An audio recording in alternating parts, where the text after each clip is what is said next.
Welcome to this very special edition of the KJ Masterclass Live, the show which ensures that you profit from your time spent here with experts, either through their industry insights, information, or simply learning from them. And today we have with us Steve Prentice, specialist in organizational psychology, focusing on the junction where people and technology interact in the workplace. He helps strategize on workplace policies such as AI, hybrid work, work-life integration, the future of work, and personal security online. So we'll learn from him a lot about all these things, how to about work-life integration, about strategies on AI, and much more beyond this. Welcome to the show, Steve.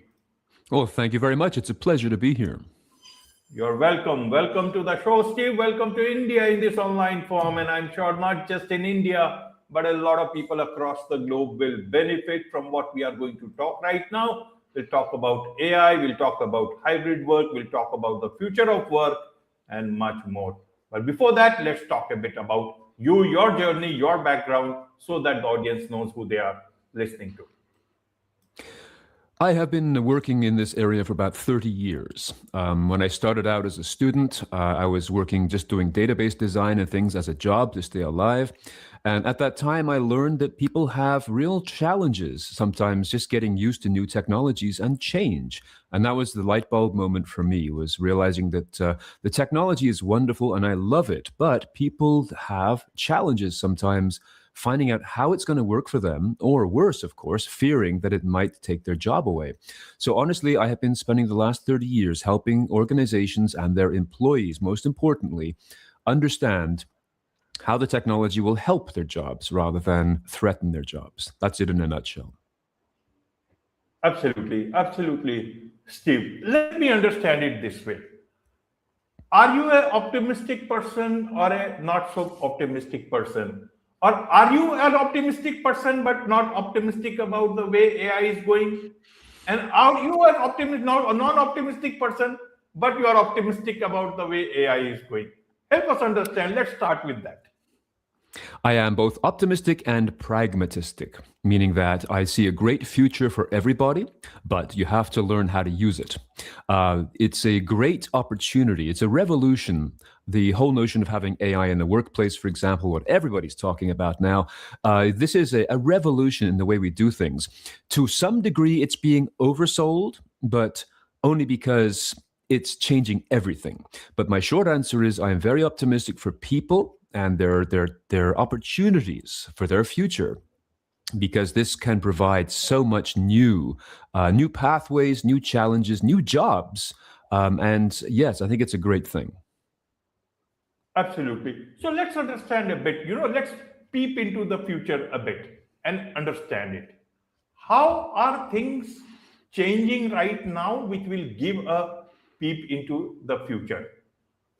Will the workplaces remain the same? Earlier, people thought work from home will work because technology has come in. It happened during COVID, but then it did not work. Companies wanted everyone to come home. And now work from home has started because a bit more we are talking about because of the Iran war.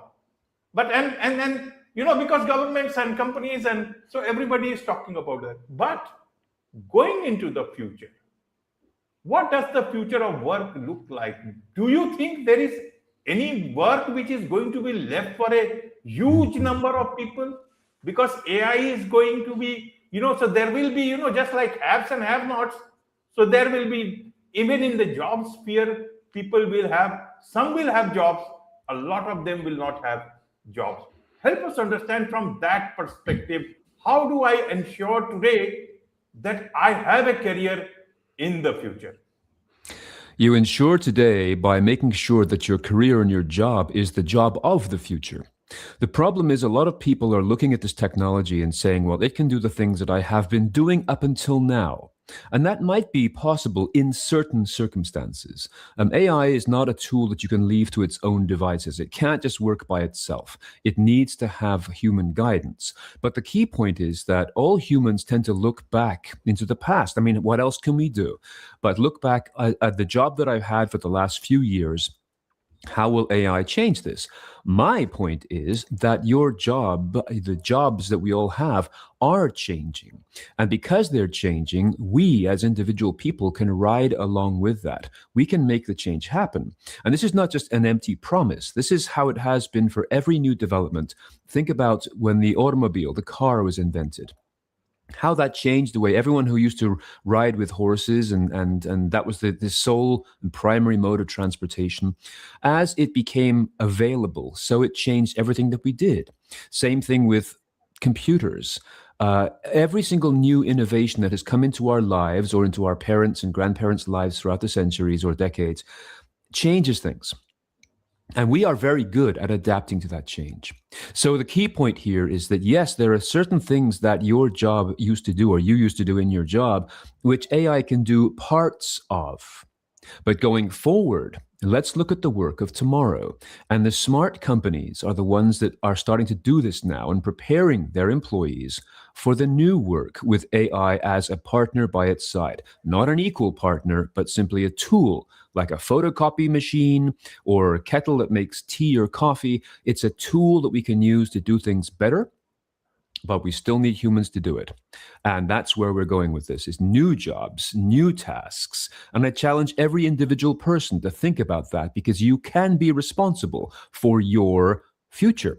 And that we can get into further along the line. But I'm very optimistic about how every person can find something to do. It may not be the same as the past, but it will be fulfilling and profitable for you.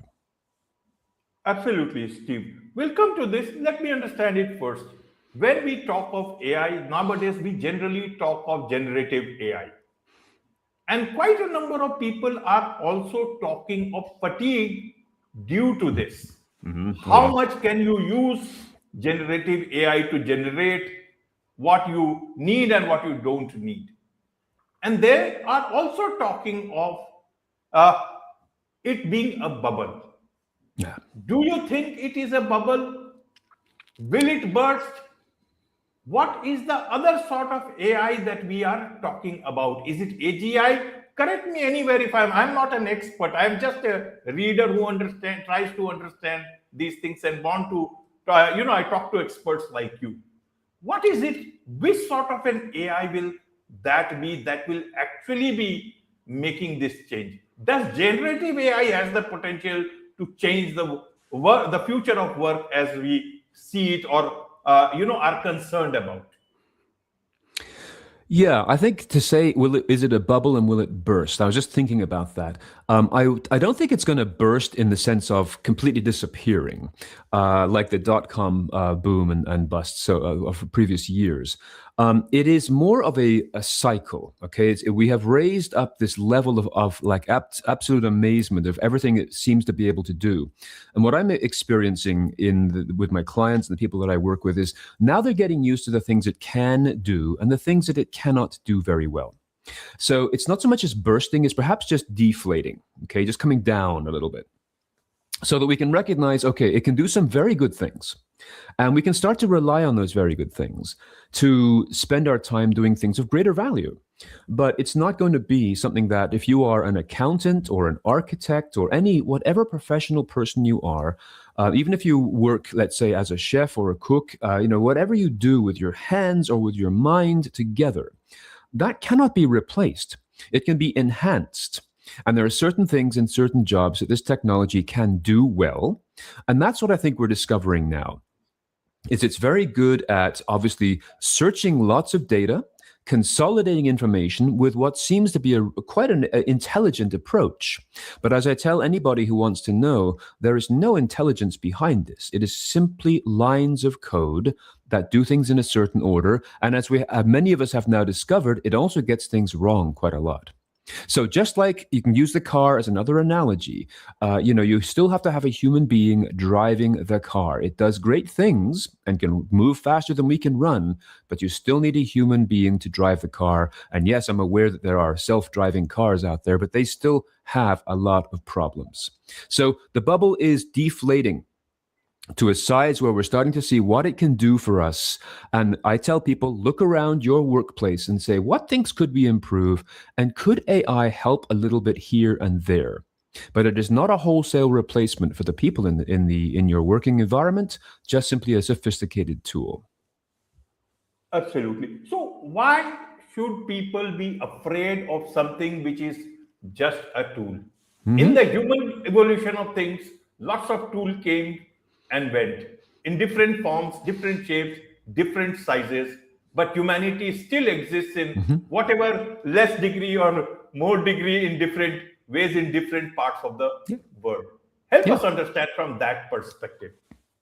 It is very natural for people to fear change. It's when I say natural, I mean completely biologically natural. It basically, in the base of your brain, there's a part that is there to make sure you stay alive. You know, if a danger comes towards you of any sort, you don't have to think about it. You run or you stand and fight it, but you have to get away from the situation. We have a biological, deep-rooted instinct to preserve our safety. And this overrules everything we do intellectually. Okay, this old brain is far more powerful than our new thinking brain. So when a new thing comes along that is a change in the way we do things, it is absolutely natural and normal for people to respond negatively and saying, what is this going to do to me? Rather than what is it going to do for me? Okay, they see the negative potential. It's just the way it was. You mentioned in the introduction about the work from home thing not working. The only reason it didn't work is because managers were afraid of losing their stature, their status, when they couldn't see their employees. It wasn't that work from home can't work for people who use computers as their primary job. It's just that the culture of the workplace wasn't comfortable with it yet. So we approach almost everything that changes in our lives, we have to adapt to, and the automatic response is fear first, knowledge second. So we will adapt, as you pointed out, Ajay. We will adapt in the way that humans have adapted for thousands of years all over the world in every culture. New things come along, we get used to it, we start to use it, and it becomes the new normal. I talk a lot, for example, one comment I make is like robots. Let's just talk about robots and say a robot is only a robot until it becomes an appliance. Once you get used to it, it becomes a normal thing. And it's the same thing here. This technology has come into our lives. It hasn't become an appliance yet. And when it does, we won't even use the terms generative AI or any other kind of AI. It'll just be part of the machinery, the computing systems that we use to get a lot of work done. It'll just be the new normal. We haven't got there yet. And so a lot of the world is saying one thing and one thing only. Is this going to take away my job? Because that's the fear response. And my response back is it's going to change the way we do things. And you have the power to ride with this and learn how to use this technology to make your job even better. And again, I'm not saying that as an empty promise. That is a very practical and pragmatic approach. Absolutely, absolutely. And let's stick to this work from home thing. Maybe work from home has not worked, but what the technology has done today, Steve, and correct me if I'm wrong, is that it has opened new avenues, big pool of workers across the globe for even smaller companies, and they can hire. And that is where the remote work comes in. You get the best person at a fraction of the cost, because people want to be either nomadic workers and work, and they get lots of flexibility, and you also get a lot of flexibility. Everything seems to be becoming fractional, intentional, remote. The way you want to work. People are meeting each other. Companies are meeting their workers. Workers are meeting companies where they are. How does this possibility look like? With AI, will it be better? What role does AI play in it? Or it will be just simple technology? The time has come for the world to be truly, working world to be truly global. It's the same kind of good thing happening again. Is it, as you said, with the work from home or hiring people in different countries to do the work? These are opportunities that are made possible by the technology, primarily the internet. So even before AI became a big thing for us, we learned that we could work from home. We could have meetings on video chat technologies. We could do things even during the whole COVID lockdown. We were able to continue on. We adapted, but those weren't things that existed a decade or more ago. Nobody ever thought about about that. All they ever thought about is you come to a place of work, you do your work, and you go home. So the challenge, especially even today with people accepting work from home, is that's not how we used to do it. That's different from how we used to do it. And I say that's correct. This is a new way of working. And you can integrate work and life and family and jobs. And you can do things with people who are 5 miles away from you or 5,000 miles away from you. And that is fantastic. We're doing that now. It is amazing. And we just get used to these new things. Some people have trouble with this. Some people who've been managers or company presidents for a couple of decades said, this is not how we do it here. I don't like this, because they are afraid of change. But we are seeing change continue to modify the way we do work, make it global. And more importantly, to bring this back around to AI, if I learn that there is somebody in India or in Japan or in Iceland who can write some really great prompts that I need to do some really excellent creative work with the AI tools that I'm using, I'm going to hire that person even if I've never met them. The opportunity to work together, especially with the new skills required to work with AI, makes it even more possible that you can be a prompt engineer, an ethicist. You can have all kinds of skills in working with AI, a little slice of the process, and I will pay you for that slice to help write the kind of things that I need from my project.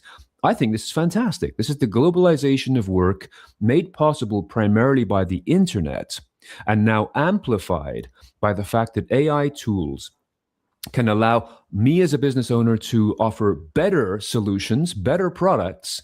And if so, along the way, I need to hire certain people to make those things work. That's my little industry right there, empowered by and inspired by AI and the internet connectivity that we all have. So I think it's fantastic. We can still live in countries, we can have cultures, we can do things, but commerce can be truly global.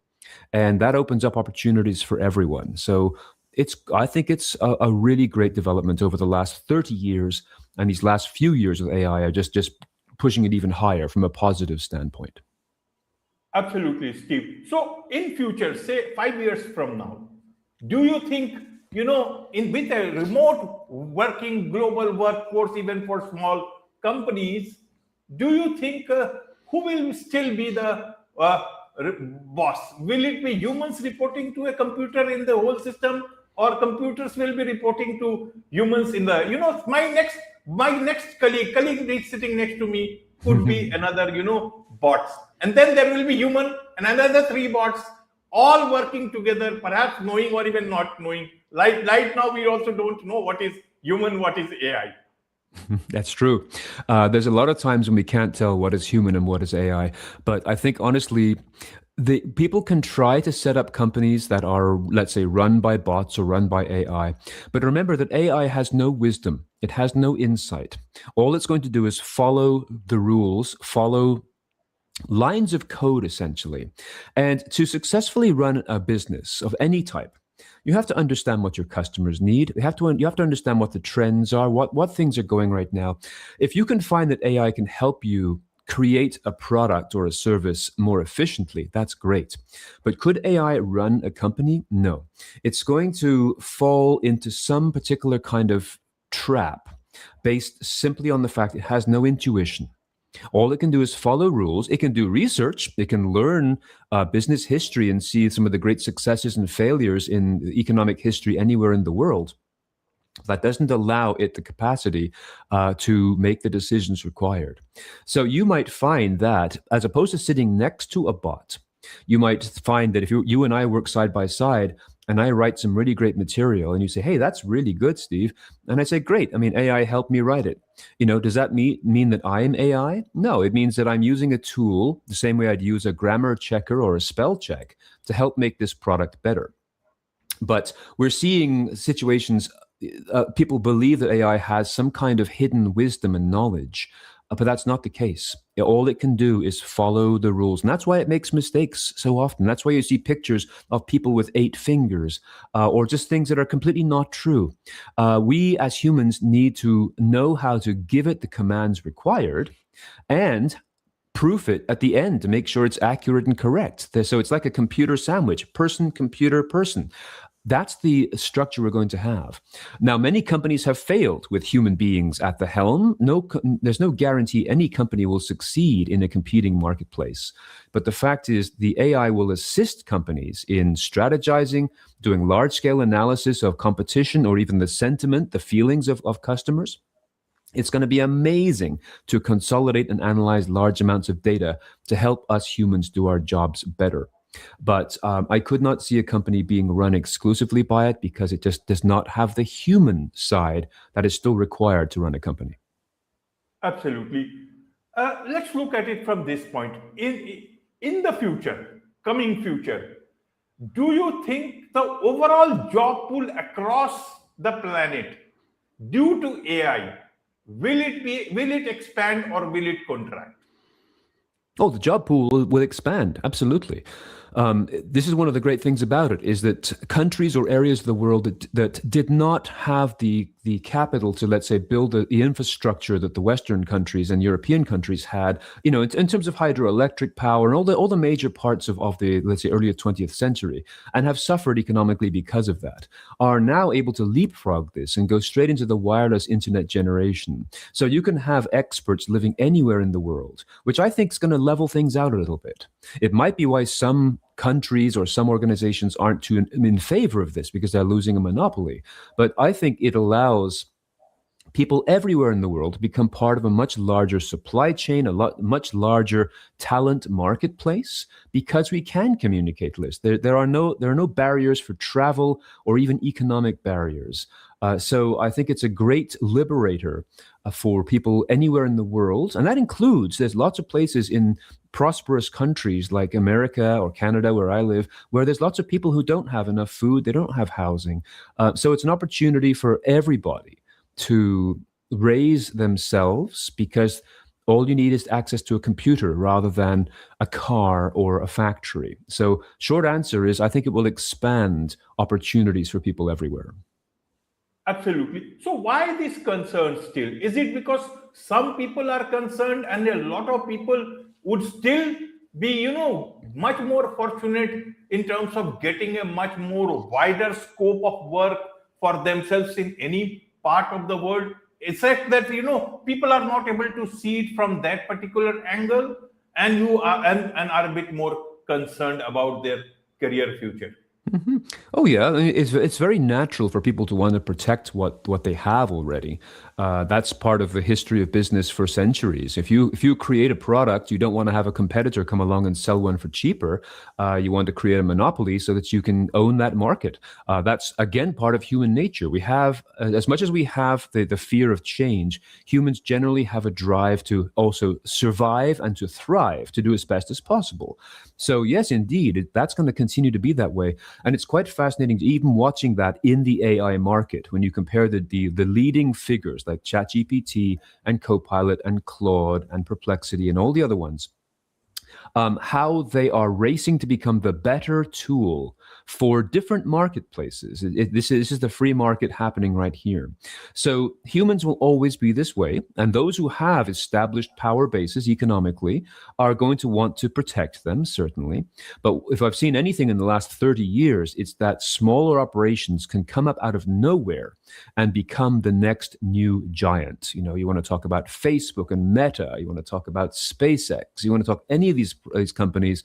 Some will fail, of course, but other ones can come straight out of almost nowhere and just leverage the technologies of now and defeat the monopolistic companies that are still using old management styles from the 1960s and 70s. It's a fascinating time to observe the democratization of work and of business. And it's just amazing to see who is going to win this and for how long. I think the slivers of time that any company can dominate a market will be much, much smaller than in previous decades. Absolutely, absolutely. Whatever people's concerns are, and the way the job market will expand because of the opportunities globally, some people may still think, that it might be a difficult world in the future. Do you think, in spite of whatever the thought process is, human skills as something that will get you better standing in the job market will gain currency in the coming days? along with the rise of use of artificial intelligence? Yes, I think so. Because I mean, you can learn. This is something I'm very passionate about, is that people can learn on their own time. I mean, we all are very busy people, but you can learn how to create a skill or develop a skill that you can then sell in the marketplace. And you can learn it a lot more quickly. You don't necessarily have to sign up to go to a university or a college or a school to take a formalized class. You can learn things in small amounts over at once a day. If you have access to a computer, you have the chance to learn these things on a daily and iterative basis. So this again becomes a very exciting way to recognize that you can make this happen for yourself. You can know what's required. You can take your future into your own hands. And I don't say this in some sort of empty motivational way. This is purely practical. This is the currency of the future, right? It's like rather than having a lot of money, we have a lot of opportunity to learn things, learn the things that other companies need, so that you can provide them with ideas and thoughts, even if it's simply being able to write great material. Even if your linguistic skills in any given language aren't the best, you can use the AI tool to help write better. That doesn't mean that the AI tool is writing for you. It's taking your ideas and your thoughts and constructing it to look better. I see no difference in that versus how we've been using spell checkers in Microsoft Word for years. And for centuries before that, people used dictionaries to help them spell better if they can't. It's a matter of using the tools at our disposal. So again, yeah, the tools are there. You can build those skills. You can learn those skills, figure out what people want, what they need in any industry, and you can become an expert very, very quickly if you wish to learn and research, and AI can help you there too by just showing you where to go, what to learn, what to read. Then you read it, you learn it, you become the expert. Of course, Steve. So, is there anything that you think can, make this story go the wrong way? Anything that can create problems in the way the story is going? What about the fears of some of those people, Jeffrey Hinton, Elon Musk, and all the people? Is that the past, or that future is still to unfold? How do you see that? It's always possible because, again, if you read history, the alliances between people and rulers have always been a big thing. So if you have a tech giant who is very close to a president of any country and can exert influence on them, then this is where the power comes from. It isn't so much their technologies; it's what they're being able to do. So the dangers, I think, are not data based. Primarily, it's about humans. Once again, humans can leverage their enormous success to influence political power. Certainly, you also have the ecological concerns that AI requires a lot of power, right? Physical power, and like engines, power plants to create the electricity to actually run the AI and answer your questions for you. So we may be going back into a world where diesel power is going to become a big thing because there's not enough power plants to run these data centers. So you've got, number one, you've got political affiliations with the billionaire owner class. Secondly, you do have the ecological concerns of the power demands of the technology. And thirdly, I would say the third bad thing that I would envision is if the technology is given too much leeway. If you give it, for example, full control over running a nuclear power plant or running a missile silo on a military base, and trusting that it's going to make the right decision to not launch the missiles, I cannot trust it to do that kind of thing because it doesn't have the wisdom that humans have. Humans still wage wars on each other, as we know, but the fact is, the technology is not something I'd want to have in charge of the life-changing, planet-changing technologies such as nuclear power or weapons. So those are the three areas that I think are mostly of concern: is undue influence that comes from tech billionaires seeking political power, the ecological demands of AI power over the global, over the world, and thirdly and finally, mistakes that people might make to give AI too much actual decision-making power in positions where the outcomes could be catastrophic. Absolutely, absolutely. My last question to you, Steve, is to look at the present generation of leadership in terms of AI. It happened, it started, it is owned, and whatever way it is progressing has been, thought over by these people only. As some time goes and time spares no one, a new leadership will come across. Do you think AI will take a very different, more pragmatic turn than the way the present leadership, or you can say billionaires, are looking at AI? Because they have their own way of looking at it, and the future of AI, or the future generation, which is very much looking at the world differently, will look at AI and use AI and present AI of the future much more differently. And that may happen just in 20 years, 15, 20 years. Yeah. Yeah, I totally agree, Ajay. I totally agree with you, because I think you can see this existing already in the world of social media. Okay, if you take any country where you've got two political sides running for an election, maybe even countries where there isn't a democracy, but the fact is they're either using social media or they're not. So the political side, whether it be left or right or centrist or what have you, that knows and is savvy in how to use social media to get across to the voting public, are going to have a much greater success rate than the more traditional party that is still using traditional approaches like newspapers and television advertising, when that is diminishing. So social media savvy has given certain parties in certain countries far greater power over the last 10 years. So I think you're going to see the same thing with regards to using AI. There'll be certain organizations and parties and influencers who say you've got to use AI to influence the public. I'm not talking about the bad stuff like deep fakes. I'm talking about just understanding what the public is concerned about and speaking their language. And then you're going to have older school people who don't think it's important and will do things the old traditional way, and they will lose, and they will lose badly. So yes, I completely agree. I think that those that capture AI to fully understand how to target their voting public or customers in the business world, to understand sentiment, to understand trends on a minute-by-minute basis, will hold the keys to the future. Absolutely, absolutely. So, in a nutshell, how would you like to put about what you are doing, what you are saying, what you are propagating? Anything else that did not get reflected in my questions to you? I would just simply say to stay optimistic, and I mean optimistic in a practical, pragmatic way, that the technology is there. Every person listening has the capacity to learn about it and to create a future that you have much more influence over. In the past, we were told you have to go to school, you have to get an education to get a job and all this kind of stuff. It was an institutionalized approach to hopefully attaining your life goals. Now, however, this has been completely opened up to us individually. So the one thing I always tell people is just keep learning.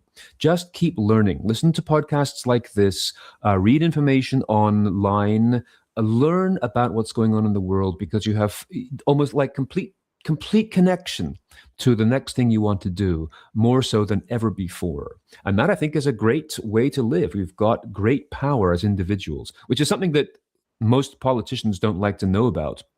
But as individuals, we have great personal power to further our own future. That's what I'd like to say as a message, for sure.